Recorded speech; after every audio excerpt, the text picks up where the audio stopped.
Barang siapa yang Allah jadikan pemimpin, kemudian pemimpin itu mati, ketika mati sedang menipu rakyat, pemimpin itu haram masuk surga. Subhanallah. Doakan pemimpin-pemimpin yang mati yang ada ini.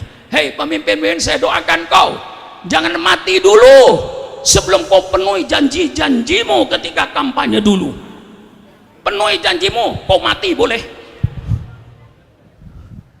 Kasihan kalau dia belum penuhi janjinya terus mati.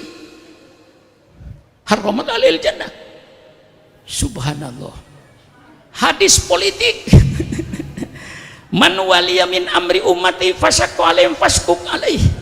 Barang siapa yang memegang urusan umatku kemudian dia mempersulit urusan umatku, pejabat-pejabat pemerintah yang semacam itu nanti akan dipersulit oleh Allah di padang mahsyar.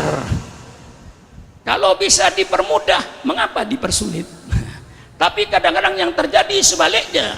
Kalau bisa dipersulit, mengapa dipermudah? Setan itu. Kalau bisa dipersulit, mengapa dipermudah? Persulit, peras duit rakyat dengan mempersulit urusan itu. Ini bukan politik Islam. Politik Islam kalau bisa dipermudah, jangan dipersulit. Barang siapa yang mempersulit urusan umatku, nanti akan dipersulit oleh Allah di padang mahsyar. Masya Allah. Bismillahirrahmanirrahim. Alhamdulillahirabbil alamin wassalatu wassalamu ala asyrafil anbiya'i wal mursalin sayyidina wa habibina wa syafi'ina wa maulana Muhammad wa ala alihi wa ashabihi ajma'in. Subhanaka la ilma lana illa ma 'allamtana innaka antal alimul hakim. La haula wa la quwwata illa billahil aliyil azim. Amma ba'du. Para alim ulama yang saya muliakan, para habaib yang saya muliakan, seluruh pejabat-pejabat pemerintah setempat yang saya hormati, hadirin dan hadirat sekalian yang berbahagia, wabil khusus kepada keluarga besar al-maghfurlah almarhum Kiai Haji Dr. Idham Khalid. Terlebih dahulu saya menyampaikan ucapan terima kasih yang pada saat ini saya diajak bersama-sama untuk mengenang sejarah beliau. Kalau tadi dari Amduni Surah Ansori menjelaskan seperti itu, saya ini langsung asuhan Kiai Haji Dr. Idham Khalid, bukan di sekolah saja. Ya, saya ingat pada tahun 1967 awal, kebetulan saya diwisuda di Pondok Meren Gontor Ponorogo. Yang mewisuda itu Pak Idham Khalid langsung. Saya di antara 9 sarjana muda yang lulus pada waktu itu. Kemudian Pak Idham Khalid, ya mungkin tahadduts bin nikmah, Pak Idham Khalid tahu laporan-laporan dari cabang NU Ponorogo, tahu laporan-laporan daripada guru-guru yang ada di Pondok Modern Gontor Ponorogo tentang kegiatan saya di NU. Karena saya aktif di NU di Ponorogo, baik di IPNO, di PMII, itu mungkin laporan sampai sama Pak Idham Khalid. Ini baru sekarang saya keluarkan, tidak pernah saya cerita lengkapnya.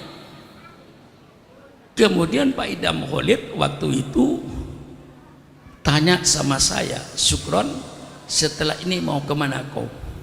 Saya bilang saya pulang ke Madura, Pak. Di Madura, ya saya ngajar. Paman saya punya pondok pesantren. Kata saya, baik paman dari ibu, paman dari bapak, semuanya ada pesantrennya di Madura. Saya ngajar dengan tidak disangka-sangka, ya, kayak orang disambar beledek. Kok Pak Idam lalu bertanya pada saya, bagaimana Sukron kalau kamu ikut saya ke Jakarta? Saya orang kampung, orang desa, mendengar Jakarta saja takut. Kok lalu Pak Idam mengajak saya ke Jakarta? Itu sejarahnya yang tidak pernah saya buka kepada jamaah. Baru sekarang saya buka. Apa hubungan saya dengan keluarga beliau itu? Ya saya jawab sama Pak Idam, Pak saya minta izin sama kedua orang tua saya dulu ke Madura. Baik, saya pulang, saya minta izin. Ya alhamdulillah ayah saya sangat-sangat gembira.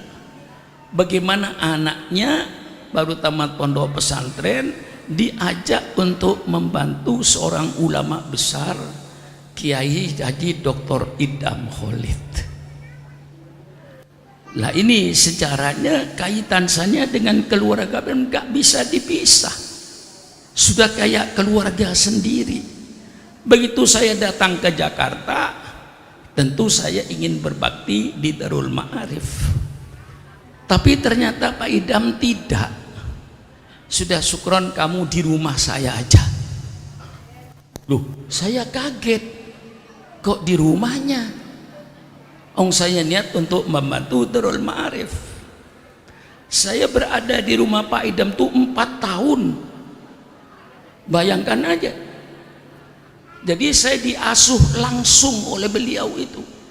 Dan beliau sangat mendidik. Kalau keluar kota, saya yang dicari oleh Pak Idam itu. Ngikutin keluar kota. Pada tahun 1968, saya sudah pidato di Kabupaten Pandeglang. Ya, karena Pak Idam sifatnya mendidik. Ustaz Sukron, saya mau mas istirahat dulu ya. Tolong pidato di sana, jangan lebih, jangan kurang dari 1 jam. Baik. Itulah saya pertama kali berpidato tahun 1968 di Kabupaten Pandeglang atas nama Idham Khalid. Masya Allah.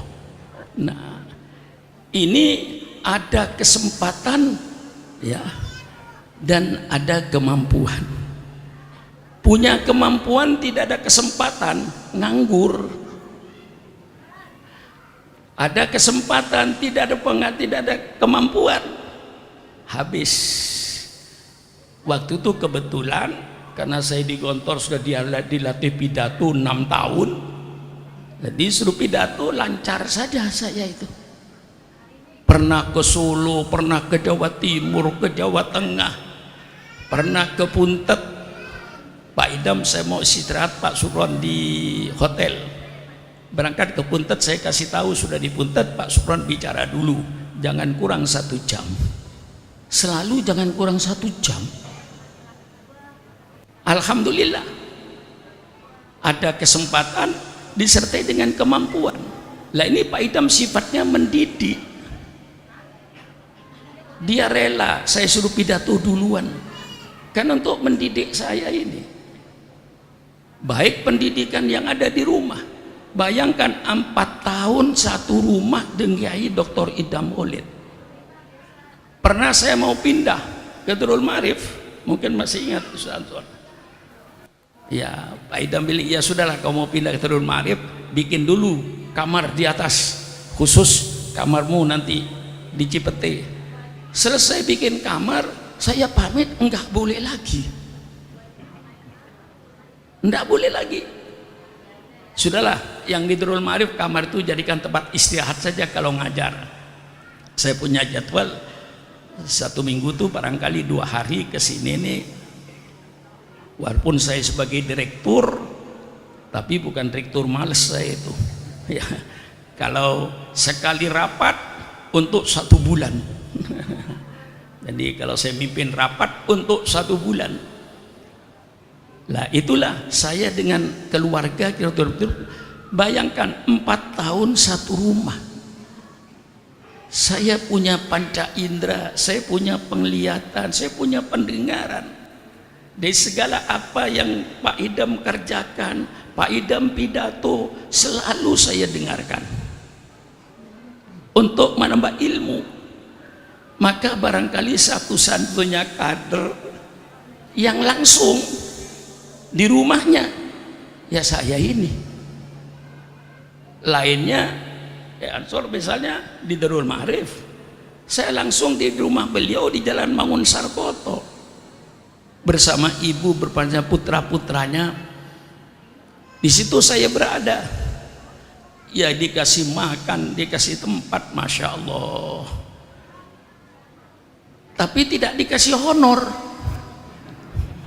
Berapa honornya saya tiap bulan tuh nggak ada. Tapi kalau malam Jumat ngasih saya lebih dari honor. Cukup untuk 1 bulan. Karena tiap malam Jumat tuh saya yasinan di musholanya itu. Baca yasin tiap malam Jumat. Pak Idam datang, walaupun saya tidak dikasih honor, tapi lebih gede dari honornya itu. Nggak pernah saya kekurangan duit. Ketika saya bersama Pak Khidr Ibn Khalid itu gak pernah saya kekurangan duit. Itulah saya menganggap dengan keluarga Pak Idam sudah kayak keluarga saya. Dengan ibu almarhumah, kalau saya ngobrol itu di tempat tidur, di tempat tidurnya ibu. Ada ustadz yang memperkenal saya kepada ibu dulu. Siapa ustadznya itu agak lupa saya. Saya diperkenalkan kepada Bu, ini Pak Sukron. Kau memperkenalkan Pak Sukron? Ketika di sini, jadi kalau saya dengan ibu saya cerita apa itu cerita di tempat tidurnya, sudah kayak anak. Jangan nggak dipisah, saya teringat semuanya.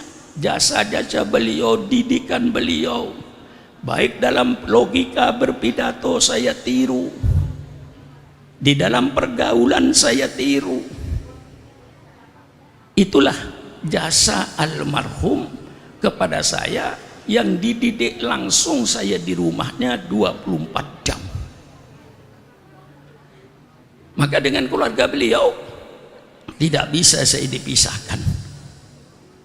Ya walaupun kemarin minta waktu itu bukan saya ini menunda-nunda, memang waktu saya penuh. Waktu sekarang yang saya kosong. Mengapa kosong? Karena hari Selasa saya berangkat umroh. Jadi hari ini sengaja kosong. Karena hari Selasa nanti saya mau berangkat umroh. Minggu, Senin istirahat di rumah. Selasa saya mau berangkat umroh. Alhamdulillah. Maka sudah-sudah mari kita ingat sejarah semuanya.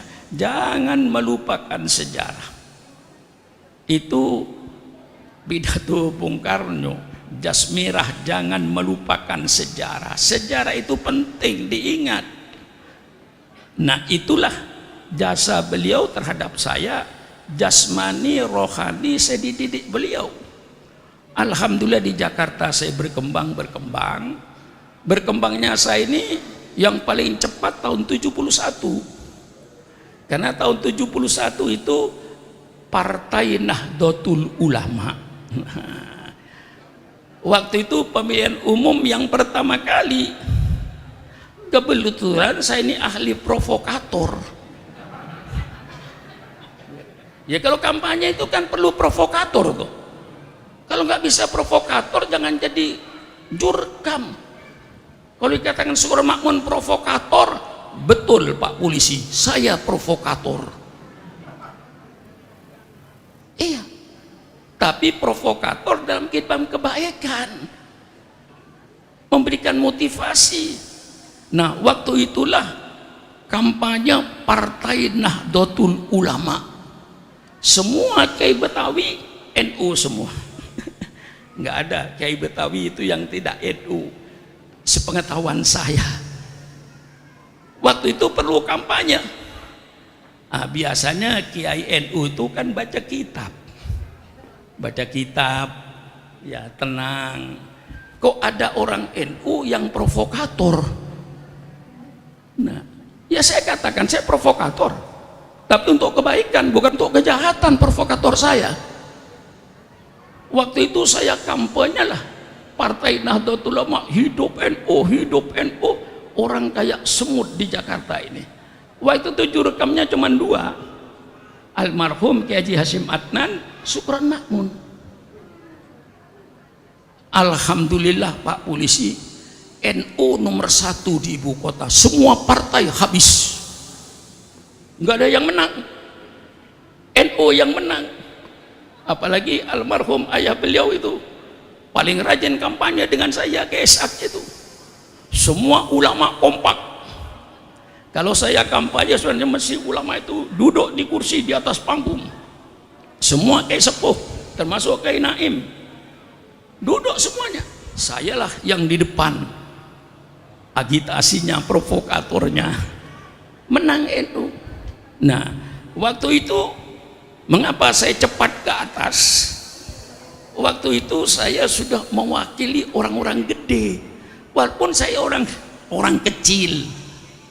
Pak Saifuddin gak sempat kampanye di Jawa Tengah, telepon saya, Pak Supron berangkat ke Jawa Tengah, wakili saya di Jawa Tengah, walaupun saya di ustadz kecil. Kan waktu itu mewakili Menteri Agama, jadi gede saya itu. Itu sebabnya diantaranya tahun 71 itu. Kalau Pak Saihu ketua DPR tidak sempat kampanye, mesti cari saya. Saya kampanye di Jawa Timur atas nama ketua DPR. Padahal saya Ustadz Darul Ma'arif. Ustadz Darul Ma'arif saya. Karena saya bisa agitasi, bisa agitator, bisa provokator. Naiklah saya ke atas. Kalau Pak Idam tidak sempat ke Kalimantan kampanye, saya masuk ke Banjarmasin atas nama Menteri Negara Republik Indonesia. Bagaimana gak besar saya itu, walaupun saya sebodoh-bodoh saya, karena yang diwakili orang gede ikut gede saya itu. Walaupun saya ustadz kecil, ya kan di Darul Ma'arif waktu itu saya ngajar tahun 71 itu. Tapi karena yang saya wakili itu orang gede semua, ketua DPR, Menteri Agama. Saya terbang ke Sumatera, ke Pekanbaru, mewakili ketua MPR, Pak Subhan ZE. Sampai di Pekanbaru, yang akan kampanye Ustadz Surama mewakili ketua MPR, Bapak Subhan ZE. Bagaimana gak besar saya itu? Padahal waktu itu saya ustadz biasa ngajar usul fikih dan bukan orang besar waktu itu, ya ustadz di sini. Tapi karena waktu itu saya punya kemampuan pidato, punya kemampuan agitator, saya agitator, saya provokator. Maaf Pak Polisi, tidak semua provokator itu jelek, tidak semua agitator itu jelek. Agitator untuk yang baik saya, provokator untuk yang baik. Disitulah saya mulai dikenal oleh seluruh Indonesia berkah almarhum Kiai Haji Dr. Idam Khalid. Kalau seandainya saya tidak diam di rumah beliau, mungkin diam di Darul Ma'arif, mungkin tidak terlalu besar saya ini. Karena diam di rumah beliau, tentu orang bertanya, kok anak-anak muda, bukan keluarga, bukan apa, kok serumah dengan menteri? Nah disitulah barokahnya, syafaatnya saya bersama Kiai Haji Dr. Idam Khalid. Jadi saya ke Jakarta diajak beliau, yang waktu saya kaget, alhamdulillah. Terus saya berkembang, ada kemampuan dan ada kesempatan, ada kemampuan, itu kita manfaatkan. Alhamdulillah sampai sekarang saya belum pernah tidak berorganisasi selama hidup saya itu. Selama hidup saya berorganisasi, belajar sama Kiai Dr. Idam Khalid. Saya memimpin Rabitatul Ma'ahid di bawah Nahdlatul Ulama, wakil ketua umum. Saya menjadi ketua umum Ittihadul Mubalighin.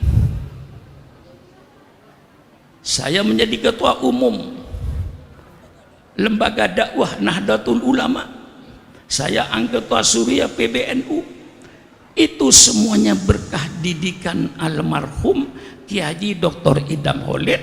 Saya mengambil gaya kepemimpinan itu kayak beliau memimpin LDNU. Bagaimana beliau kalau rapat di PBNU, Pak Idam mimpin, saya perhatikan, saya belajar.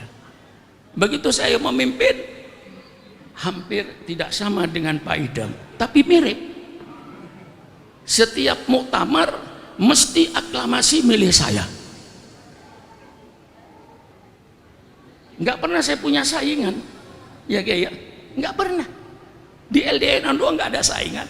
10 tahun saya memimpin, seluruh aklamasi. Pak Sukron, Ittihadul Mubalighin, 20 tahun lebih saya pimpin.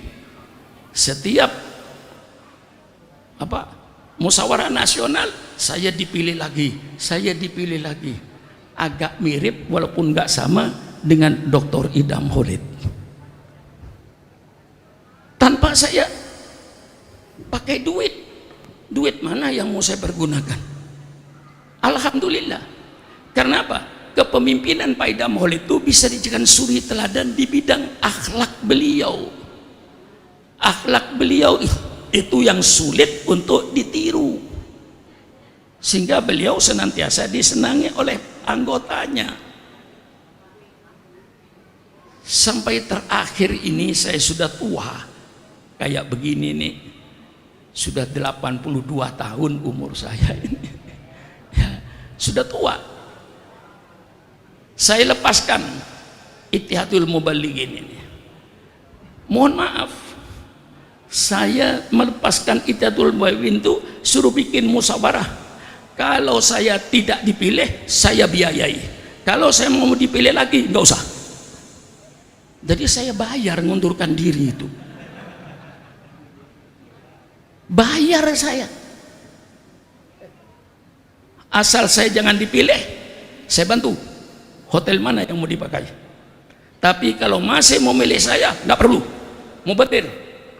Kalaupun nggak usah diadakan, sia-sia. Supaya tahu NU ini nih, ya, jangan berebut kursi pakai duit, nyogok sana nyogok sini untuk jadi ketua umum. Dengan lillahi ta'ala aja. Itu banyak pelajaran-pelajaran berorganisasi yang saya ambil dari beliau almarhum selama 4 tahun saya di rumah beliau. Alhamdulillah. Maka sekarang kita ingat, beliau sudah meninggalkan kita. Maka sejarah beliau jangan sampai hilang. Sampai waktu itu ada kelompok di NU, saya dikelompokkan kelompok Cipete. Enggak apa-apa. Pak Idam Holid bukan maling kok, pemimpin dia.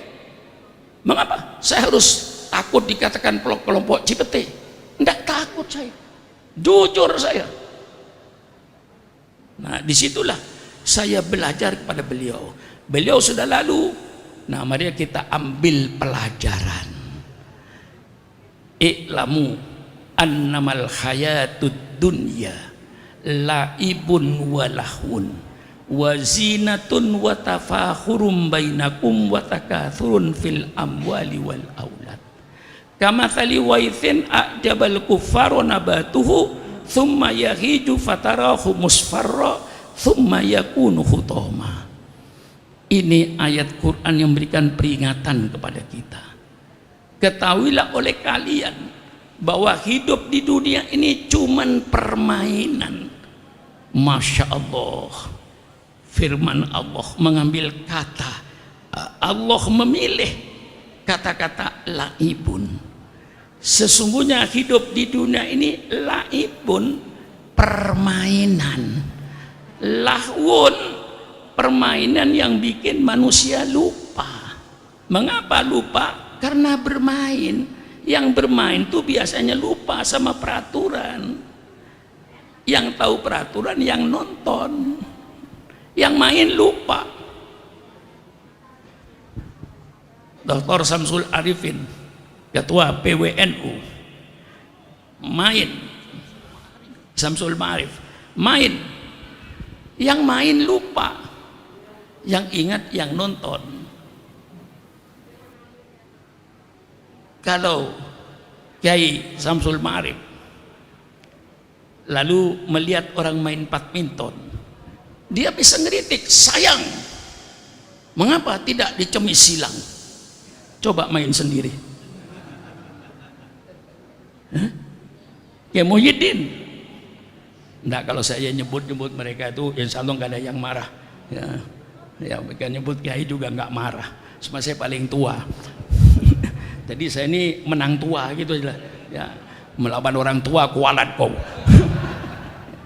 Nah, Kiai Muhyiddin nonton sepak bola, oper kanan, dia bilang sayang, coba kasih kiri, kasih tengah, tembak, gol, coba main sendiri, belum tentu bisa. Nah, ini permainan. Hidup di dunia ini permainan. Mengapa Allah ngambil permainan? Karena tidak ada orang yang bermain selama-lamanya. Pasti permainan itu berhenti pada waktunya. Inilah diperingatkan oleh Allah. I'lamu annamal hayatud dunya la'ibun uhalahun. Permainan yang bikin manusia lupa. Persilakan Anda bermain di bidang bisnis sampai Anda menjadi konglomerat. Konglomerat itu artinya kong kali kong untuk membuat rakyat jadi melarat. Namanya konglomerat, kong kali kong untuk bikin rakyat jadi melarat. Caranya kuasai ekonomi dari hulu sampai ke hilir, orang lain jangan kasih kesempatan. Itu namanya konglomerat. Contohnya misalnya Syukuran Makmun punya perusahaan bis Surabaya Jakarta. Karena perusahaan saya ini maju Pak Polisi, saya berpikir daripada saya pesan karcis sama percetakan, lebih baik saya bikin percetakan sendiri. Bikinlah saya percetakan. Belum puas saya, percetakan itu perlu bahan baku yang namanya kayu sengon. Saya bikin hutan sengon supaya tidak beli sama orang lain saya kayu bahan. Saya belum puas, habis saya maju-maju, saya buka pom bensin dari Surabaya sampai Jakarta. Pom bensinnya Syukuran Makmun, tidak ada pom bensin orang lain. Saya belum puas, habis saya sering mogok ganti onderdil, buka toko onderdil mobil dari Surabaya ke Jakarta miliknya Syukuran Makmun. Syukuran Makmun belum puas dengan kekayaannya, itulah pemeras rakyat.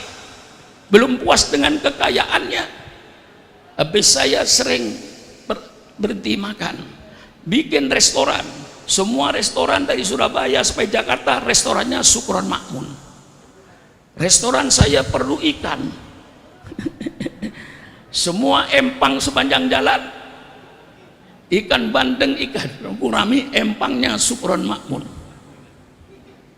Belum puas saya dengan kekayaan saya, masih lihat lagi, ban mobil saya sering bocor.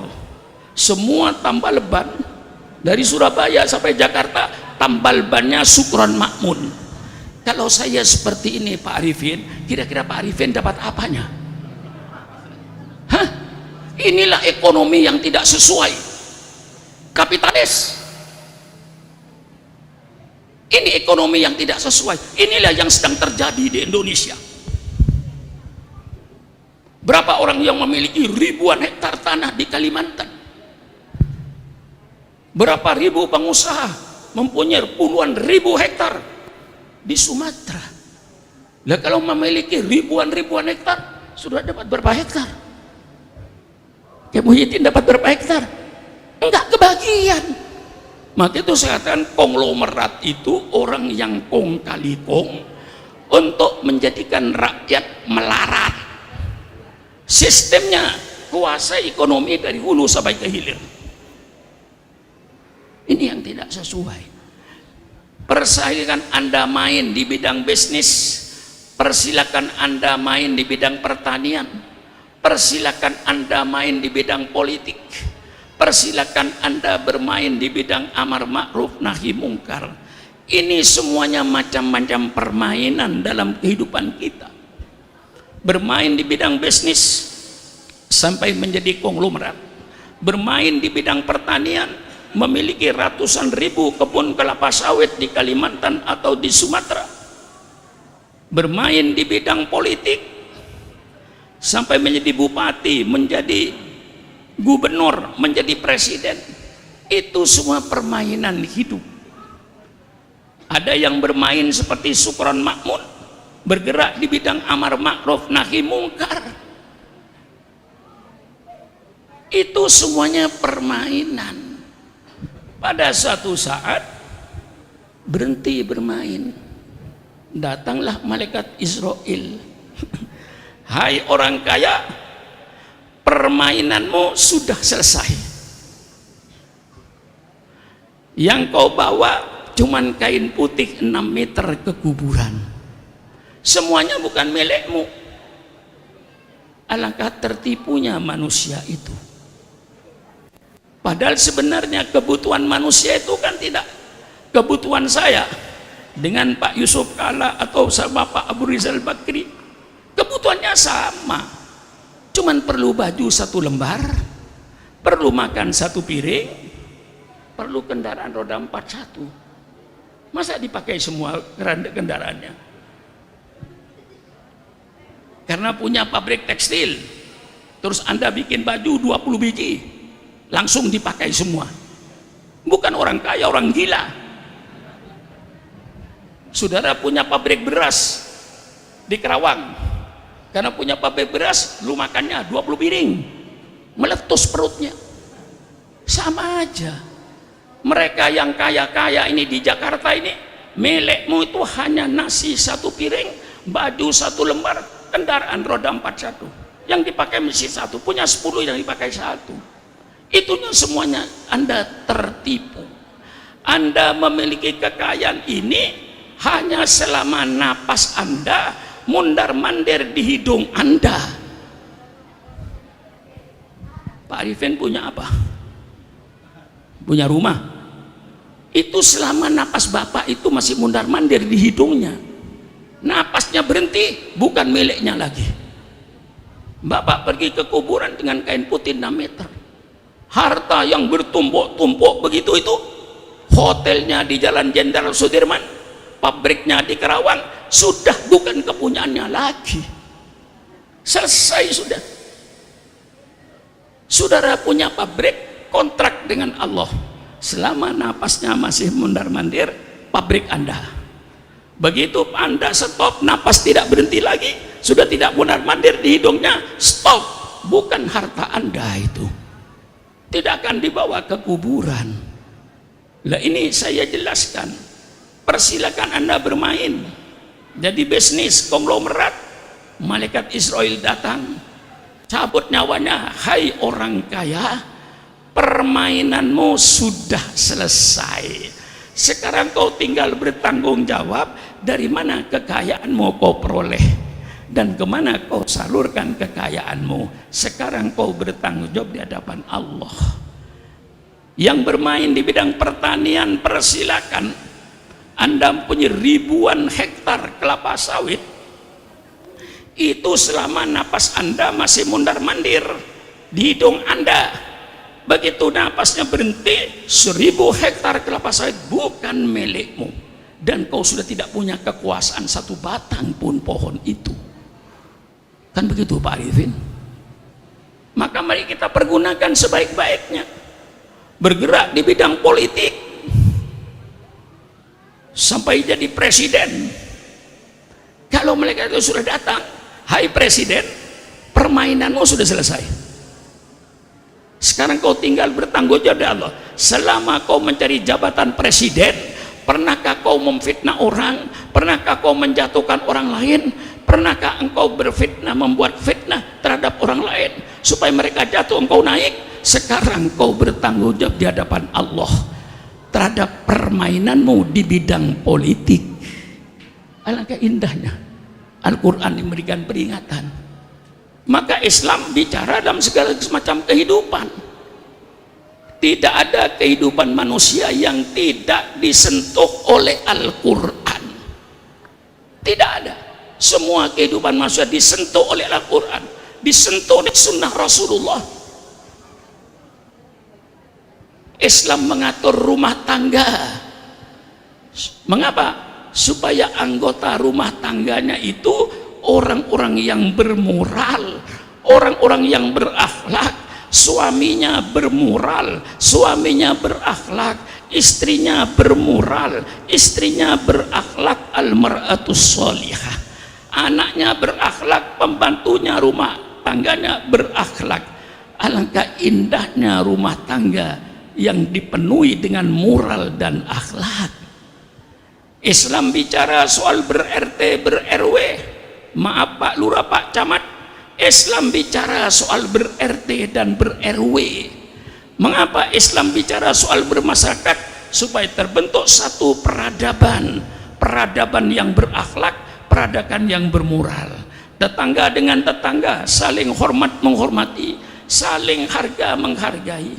Tetangga dengan tetangga saling bergotong royong. Hanya Quran yang punya bahasa atau gotong royong itu. Wa ta'awanu 'alal birri wat taqwa. Ini Quran. Saling tolong menolong engkau dalam bermasyarakat, membangun RT-nya, membangun RW-nya, membangun kelurahannya. Ayo bergotong royong semuanya. Wala tajassasu, dan tidak ada saling mencari kesalahan. Inilah peradaban Islam dalam ber-RT, ber-RW. Saling hormat menghormati, saling harga menghargai. Wala tasubul ladina yad'una min dunillah fayasbu adwan wa ilmin. Jangan kau menghina orang-orang yang menyembah kepada selain Allah, karena mereka nanti akan menghina Allah. Timbullah pertengkaran di antara kalian. Subhanallah. Ini dalam bermasyarakat, Islam mengatur bagaimana kita bermasyarakat yang baik sesuai dengan peradaban Islam. Ini yang dibentuk oleh kita ini. Sampai kita dengan orang non-muslim. Di dalam ajaran Islam itu orang non-muslim dibagi dua. Ada yang disebut kafirun harbiyun, orang kafir yang memerangi umat Islam, kita perangi. Orang yang membunuh orang Islam, kita bunuh. Bukan provokator. Kan betul itu tuh. Masa kita dibunuh kita diam? Ini Islam. Ada muslim namanya kafirun dimiyun, tapi kafirun harbiyun, orang kafir yang memerangi orang Islam, kita perangi. Ada orang kafir dalam istilah sunnah Rasulullah disebut kafirun dimiyun, orang kafir yang hidup rukun dengan orang Islam, hidup damai dengan orang Islam, tidak pernah mengganggu Islam. Apa kewajiban kita?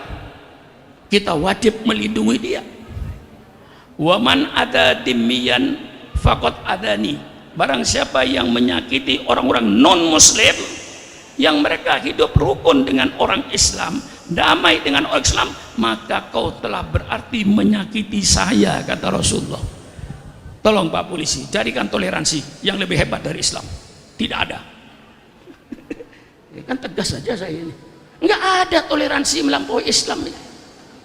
Waman ada dimiyan fa ana khosmuhu idza kuntu ma kuntu khosmahu khosamtu yaumal qiyamah. Barang siapa yang menyakiti orang-orang non muslim yang mereka hidup rukun dengan orang Islam, yang mereka damai dengan orang Islam, saling hormat menghormati, saling menghargai, barang siapa yang menyakiti orang non muslim yang seperti itu, maka kata saya musuhnya, nanti saya musuh dia pada hari kiamat. Bagaimana Kiai Muhyiddin? Apa ada agama yang lebih, maaf ya, kena hidungnya. Tidak ada yang lebih toleransi dari Islam, nggak ada. Nah, tapi sekarang ini bukan toleransi yang akan dibawa, pemurtatan umat Islam. Contohnya dengan paham pluralisme, semua agama sama, semua agama benar, semua umat beragama masuk surga. Subhanallah, ini penipuan intelektual. Ini penipuan. Ini sponsornya orang Yahudi bernama Abraham Cijer dalam gerakan Reform Judaism. Saya punya bukunya semua, ini gerakan-gerakan internasional ini.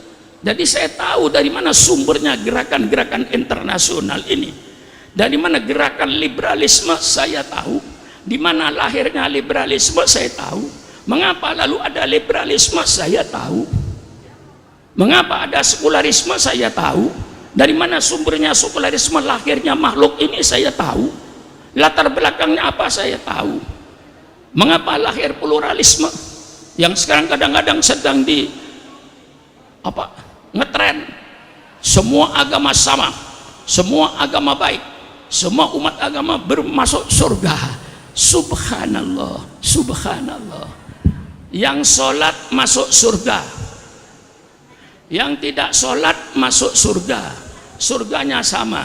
Tolong Pak Haji, milih agama yang mana? Tolong yang jujur.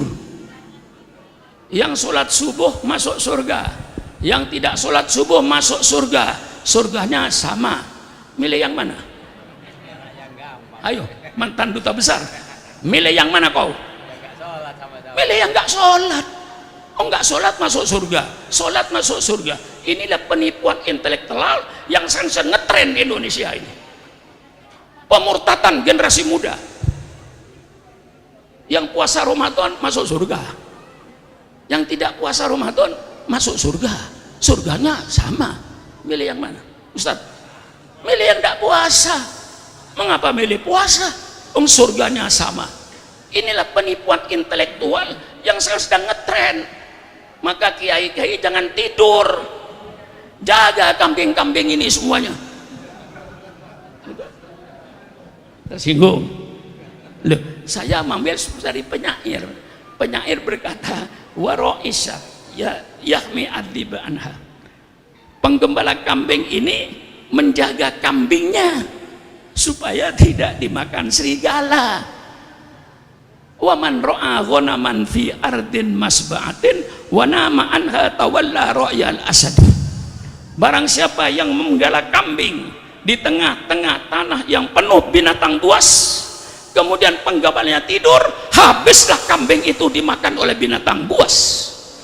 Syukron Makmun di Betawi, Jakarta sedang menggembala kambing. Mana kambingnya? Hah? Mana kambingnya? Nah, ngaku, duta besar ngaku. Lah inilah kambing-kambing saya yang saya harus menjaga, akan dimakan oleh serigala. Wa man ra'a ghanaman fi ardin masba'atin wa nama anha tawalla ra'yahal asadu. Kalau kau menggala kambing di tengah-tengah hutan yang penuh binatang buas, engkau tidur, habis kambing itu akan dimakan oleh binatang buas. Maka sekarang banyak liberalisme, sekularisme, pluralisme, ini semuanya yang akan menghancurkan agama. Mari diskusi dengan saya semuanya. Saya tantang, hai kaum liberal, ayo temui Syukron Makmun. Hai kaum sekuler, temui Syukron Makmun. Akan saya jelaskan dari mana makhluk itu datangnya. Ya, Kiai. Dari mana makhluk itu datangnya? Mengapa makhluk itu lahir? Apa sebabnya lahir makhluk ini? Ngaji sama saya. Saya baca peradaban barat sempurna, lengkap. Saya baca peradaban barat sejak tahun 325 Masehi, sebelum Masehi. Bagaimana peradaban barat ini? Bagaimana perkembangan gereja itu? Saya paham. Kapan Trinitas itu disimpulkan? Saya tahu. Kapan timbulnya Trinitas itu? Saya tahu. Bagaimana kekuasaan gereja pada waktu itu? Saya tahu. Bagaimana cara gereja menghukum orang? Saya tahu. Saya baca sejarah ini. Di samping saya baca Fathul Qorib, Fathul Mu'in. Ya, jangan dikira yang saya baca cuma Imriti saja. Ya. Jangan dikira yang saya baca ini cuman apa? Matan takrib. Iya, matan takrib saya baca, Fathul Qorib saya baca, Fathul Mu'in saya baca, Usul Fikih saya baca. Tapi tidak itu saja yang saya baca. Saya baca tentang peradaban barat mulai sebelum Masehi sampai sekarang ini. Bagaimana peradaban barat ini?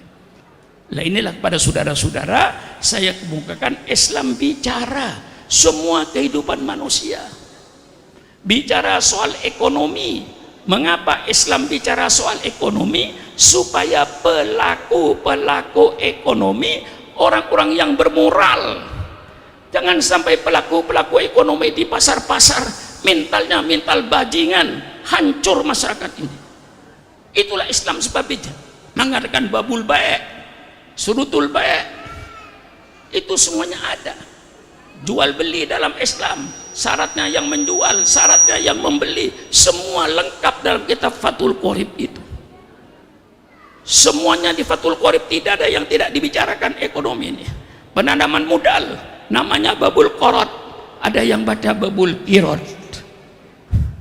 Tentang pemesanan barang, babus salam, tentang pemesanan barang yang sekarang ada pemesanan barang online.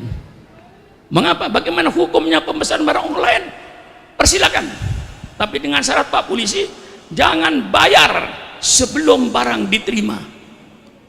Jangan mentransfer duluan, salah-salah tidak dikirim, salah-salah yang dikirim barang lain. Dalam Islam tidak ada ini.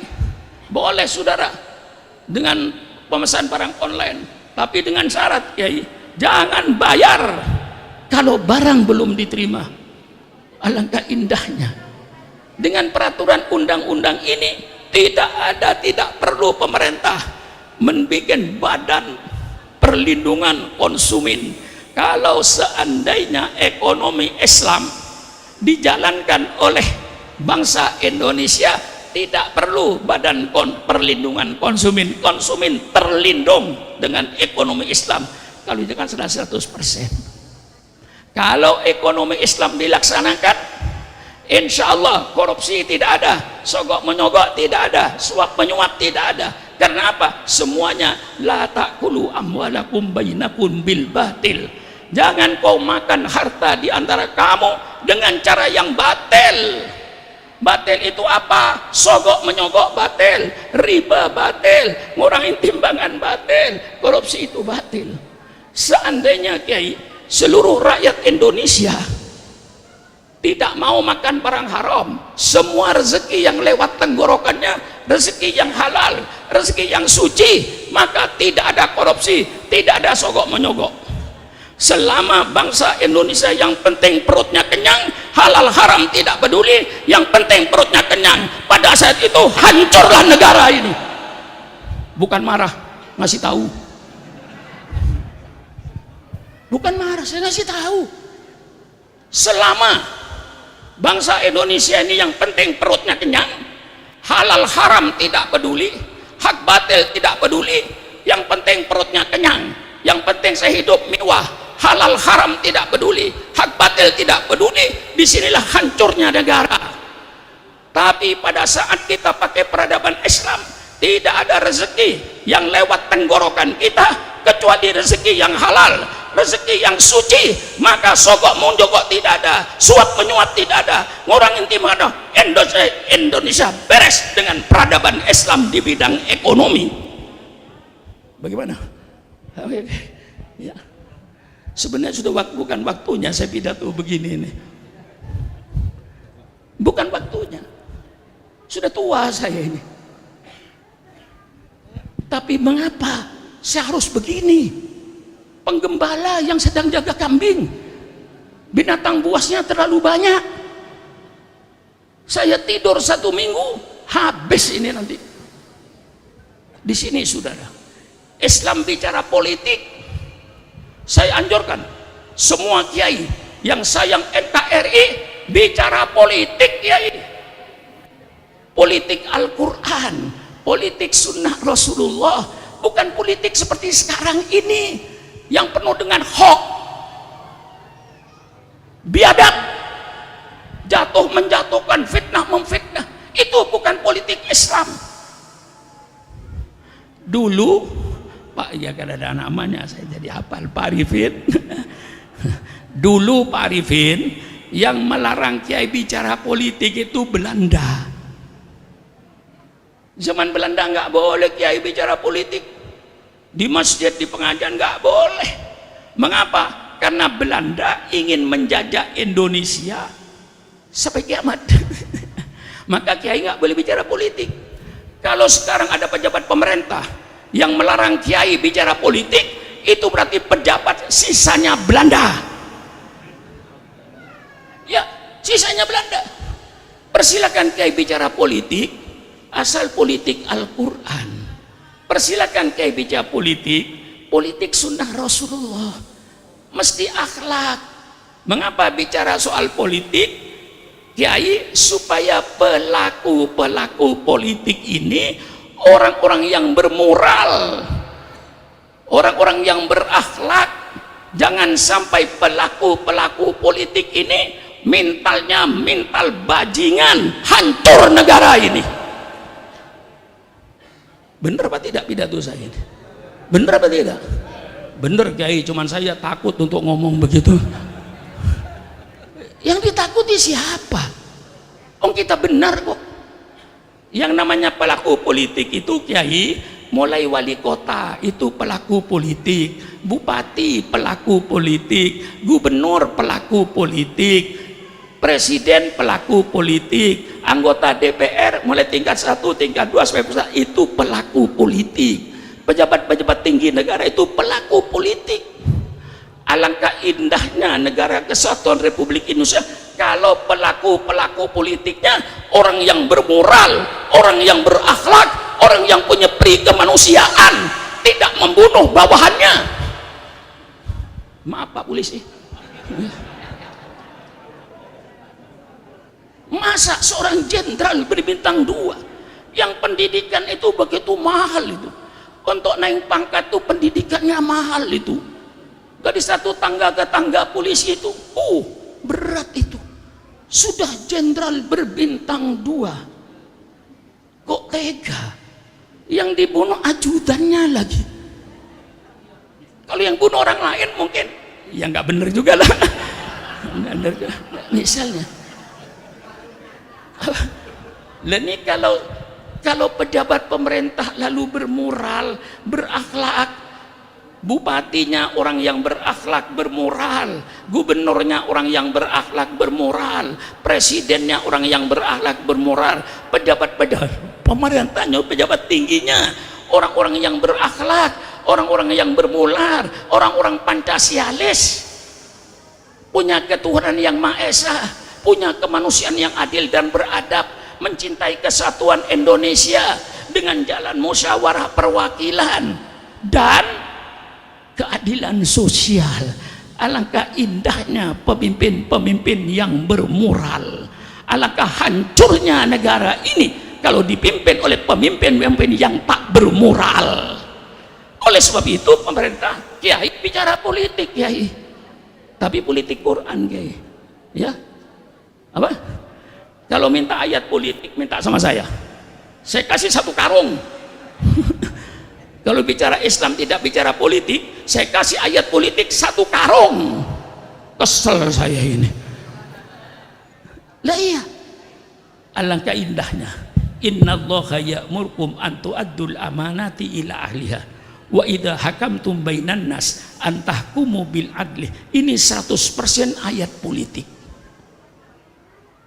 Sesungguhnya Allah menyuruh kalian agar menyerahkan amanah itu kepada ahlinya. Amanah itu jabatan. Jangan sembarangan mengangkat ketua RT, jangan sembarangan mengangkat ketua RW, jangan sembarangan mengangkat lurah, jangan sembarangan mengangkat camat, jangan sembarangan mengangkat wali kota, jangan sembarangan mengangkat gubernur, jangan sembarangan mengangkat presiden, jangan sembarangan mengangkat menteri, jangan sembarangan mengangkat ketua DPR. Serahkan jabatan ini ila ahliya yang profesional. Bagaimana Pak Arifin? Bagus nggak Islam ini? Iya, kesel saya ini. Tapi walau kesel masih tersenyum Pak Arifin ya, nggak marah-marah saya, nggak, ya masih masih apa? Masih tersenyum saya ini. Wa idza hakamtum bainan nas antahkumu bil adli. Kalau kau menetapkan hukum di antara kalian, tetapkan hukum yang adil. Jangan tebang pilih. La yajrimannakum sa'ana qaumin ala alla ta'dilu.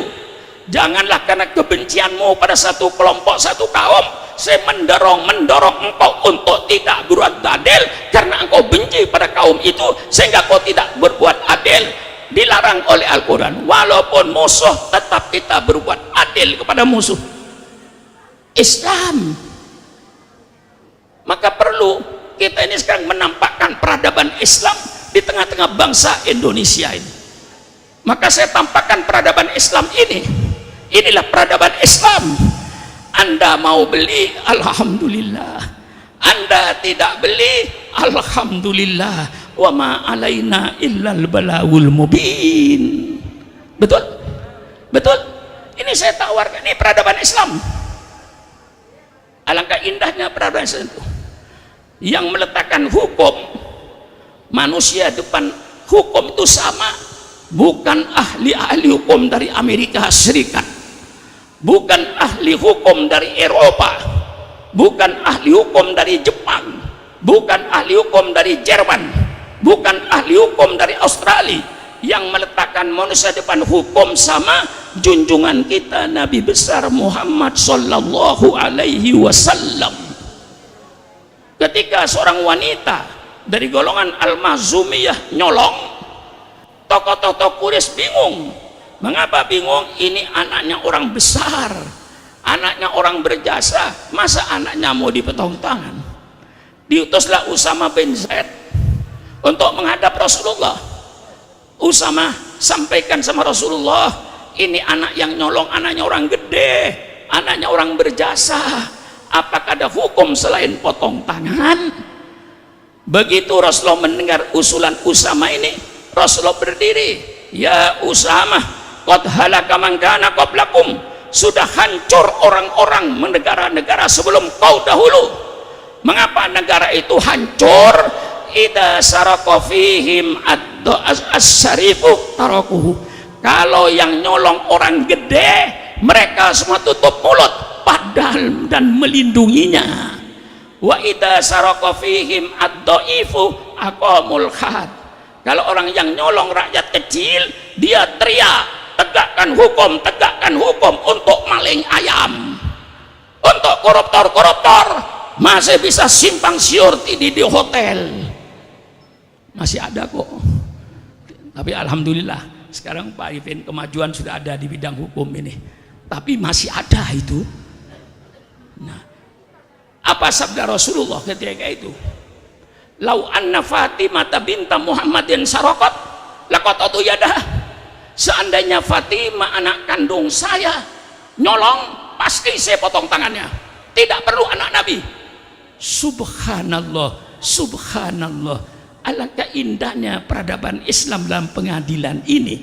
Tidak ada tebang pilih, yang meletakkan manusia depan hukum sama junjungan kita Nabi besar Muhammad sallallahu alaihi wasallam. Lau anna Fatimah binta Muhammadin saraqat laqatatu yadaha. Tapi mendengar pidato saya jangan ngantuk. Kalau ngantuk nanti tamat dari keluar di sini keliru. Kata Nabi, Fatimah nyolong. Loh, ini yang mendengarkan ngantuk ini. Lau tidak nyolong Fatimah. Seandainya Fatimah anak kandung saya nyolong, pasti saya potong tangannya. Masih banyak ayat-ayat politik yang lain, Pak. Mayyastar'illahu ra'yatan yamutu yauma yamutu wa wassul li ra'yati haramallahu alaihil jannah. Barang siapa yang Allah jadikan pemimpin, kemudian pemimpin itu mati, ketika mati sedang menipu rakyat, pemimpin semua itu haram masuk surga. Subhanallah. Doakan pemimpin-pemimpin yang mati yang ada ini. Hei pemimpin-pemimpin, saya doakan kau jangan mati dulu sebelum kau penuhi janji-janjimu ketika kampanye dulu. Penuhi janjimu, kau mati boleh. Kasihan kalau dia belum penuhi janjinya terus mati. haramat alil jannah. Subhanallah. Hadis politik. Man waliya min amri ummati fasyaqqa alaihim fasquq alaih. Barang siapa yang memegang urusan umatku, kemudian dia mempersulit urusan umatku, pejabat-pejabat pemerintah yang semacam itu nanti akan dipersulit oleh Allah di padang mahsyar. Kalau bisa dipermudah, mengapa dipersulit? Tapi kadang-kadang yang terjadi sebaliknya. Kalau bisa dipersulit, mengapa dipermudah? Setan itu. Kalau bisa dipersulit, mengapa dipermudah? Persulit, peres duit rakyat dengan mempersulit urusan itu. Ini bukan politik Islam. Politik Islam kalau bisa dipermudah, jangan dipersulit. Barang siapa yang mempersulit urusan umatku, nanti akan dipersulit oleh Allah di padang mahsyar. Masya Allah, masih banyak ayat-ayat politik. Saya kira cukup sekian saja. Ya, sebenarnya saya lihat Anda masih antusias betul saja bicara saya ini.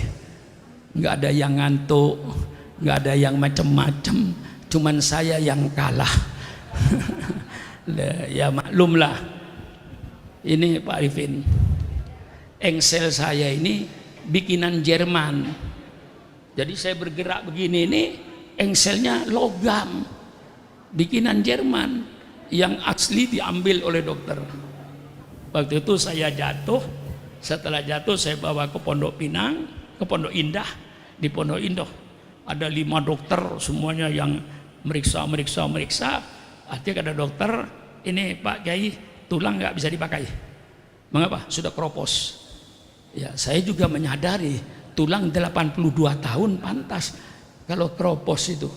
Nah, walaupun saya paksakan diikat dengan kawat, tapi nanti Pak Kiai di atas roda. Tapi kalau saya ganti dengan barang dari Jerman, tapi ini maaf Pak Kiai belum tentu ada barangnya. Kan ini barang import, nanti saya berhubungan dengan importernya, ada enggak? Kalau ada besok saya operasi. Alhamdulillah barangnya ada. Kalau sudah potong sapi, memisahkan paha sapi dari tubuhnya, kan ada yang mentol kayak undi-undi itu di dalamnya. Nah, itunya diganti, sudah bukan tulang lagi. Maka saya kalau berjalan tuh hati-hati, tapi nggak pakai tongkat saya Pak Polis, jalan biasa saya, nggak ada masalah. Kadang-kadang saya pidato 1,5 jam masih berdiri saya. Nah ini cuma menghemat aja saya ini. Nah, jadi kalau saya kalah itu pantas, sebab tulang saya ini, wah kalau Pak ini tulangnya masih tulang muda, tentara lagi, seger itu. Nah, saya, saya sudah diganti, ini barang dari Jerman. Jadi saya jalan juga hati-hati, jangan sampai keselio. Kalau keselio nanti kalau ini yang pentolan keluar bisa operasi lagi saya. Operasi lagi jutaan lagi Pak. Jadi saya jaga hati-hati. Saya kira sekian saja saya cerita tentang Dr. Khaijam Khalid, tentang pribadi saya itu. Maaf kalau saya menyampaikan itu. Sebenarnya saya tuh pada orang lain tidak pernah cerita tentang Pak Idam memanggil saya ke Jakarta untuk membantu beliau, itu tidak pernah saya cerita. Ya pokoknya saya bersama Pak Idam gitu sajalah. Orang-orang tahunya saya bersama Pak Idam gitu saja. Itu baru sekarang saya ceritakan ketika saya wisuda pertama kali di itu namanya waktu itu, sekarang sudah nggak ada ya. Dulu kalau kuliah 3 tahun itu dapat gelar sarjana muda, Bachelor of Art. Nah itu sekarang sudah tidak ada. Kalau kuliahnya selesai sampai 8 semester, itu waktu itu gelarnya bukan S1, Dr. Andes, DRS. Nah saya waktu itu wisuda sarjana muda, yang kebetulan wisuda kayak Dr. Idam Khalid. Lalu saya untuk ke Jakarta membantu beliau. Ya tentu saja yang ngajak itu Ketua Umum PBNU, yang ngajak itu Menteri Negara, siapa yang tidak mau? Tentu mau. Inilah kemudian saya ceritakan tentang agama. Marilah kita yang sedang main ini bermainlah yang baik. Ya, jadi tentara yang baik, jadi polisi yang baik, jadi ustadz yang baik, jadi kiai yang baik. Ya kan? Apa kiai tidak baik? Ada. Polisi tidak baik juga ada. Tapi jangan pukul rata semua polisi. Itu oknum. Kiai yang tidak baik tutupin. Ini sudah hadis, ma min qaumin illa wa fihi yang tidak soleh. Tidak semua orang Madura jadi kiai. Orang Madura yang nyoktawi yang bagus banyak, yang tidak bagus ada gitulah, agak luas sedikit ada gitulah. Polisi yang bagus 460.000 polisi.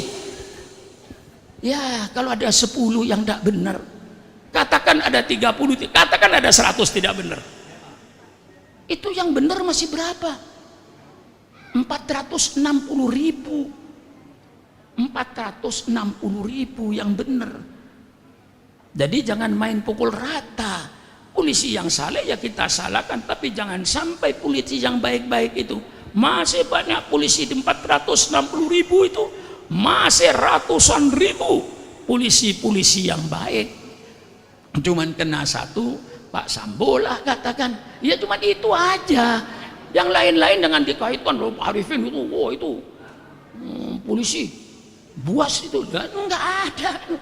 Yang buas itu ada tentara tidak baik, ada kemungkinan, tapi tentara yang baik mungkin masih 500, karena semuanya angkatan itu kalau nggak keliru Pak Polisi 800.000, seluruh angkatan polisi dengan militer sekitar itu 800.000. Itu militer paling kecil di Indonesia, itu polisi paling kecil di Indonesia dibanding dengan Amerika Serikat.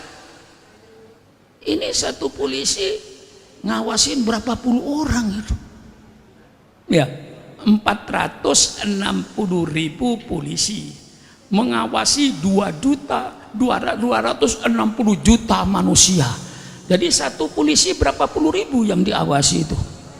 Kurang itu, mestinya satu rakyat satu polisi baru beres dunia.